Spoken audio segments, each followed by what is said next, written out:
رمضان جانے والا ہے اور عید کی آمد ہے، تو اس موقع پر جیسا کہ ہر سال ہوتا ہے کہ چاند دیکھنے کا مسئلہ پڑ جائے گا، رویت ہلال کا مسئلہ پڑ جائے گا۔ اور ہمارے زیادہ پاپولر خیال یہ ہے، یا زیادہ تر علماء کا خیال یہ ہے کہ جب تک آپ چاند کو اپنی آنکھوں سے نہ دیکھ لو تب تک آپ نے عید نہیں کرنی، یا تب تک آپ نے رمضان کا روزہ نہیں رکھنا، یا تب تک ہم کوئی اسلامی مہینہ ڈیسائیڈ نہیں کر سکتے۔ تو اس میں میرا سوال یہ ہے کہ اب آپ کو پتہ ہے کہ سائنٹیفکلی ہم چاند کو معلوم کر سکتے ہیں کہ بھائی چاند نکل آیا ہے یا نہیں نکل آیا، تو ہم سائنٹیفکلی یہ چیز معلوم کر سکتے ہیں، اور یہ چیز پری ڈیسائیڈڈ ہوتی ہے کہ بھائی اس تاریخ کو چاند نکلنا ہے۔ تو جب سائنٹیفکلی ہمیں ایک چیز پتہ ہے کہ چاند اس تاریخ کو نکل آئے گا، تو اسے آنکھ سے دیکھنے کی ہمیں کیا اتنی خاص ضرورت پیش آ گئی؟ اب اس کی جو ہے وہ کاؤنٹر دلیل، یا اس کے بالکل پیرالل ایک اور چیز ہے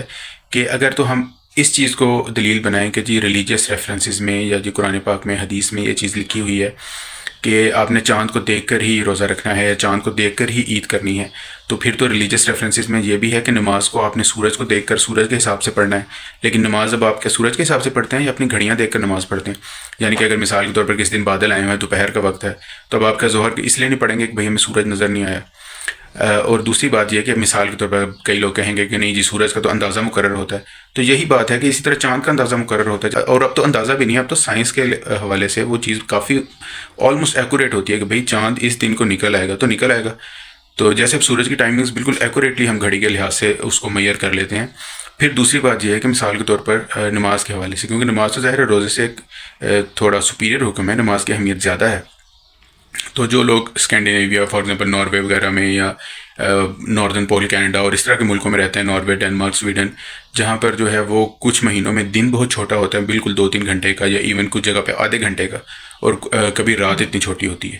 تو وہاں پر بھی وہ نمازیں جو ہیں وہ کچھ لوگ سعودیہ کے لحاظ سے پڑھتے ہیں، کچھ لوگ گھڑیوں پہ ویسے ٹائم انہوں نے اپنا فکس کیا ہوتا ہے تو اس کے لحاظ سے پڑھتے ہیں۔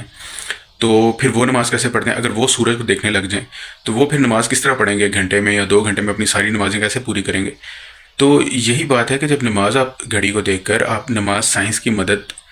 لیتے ہوئے آپ نماز کے اوقات مقرر کر لیتے ہیں،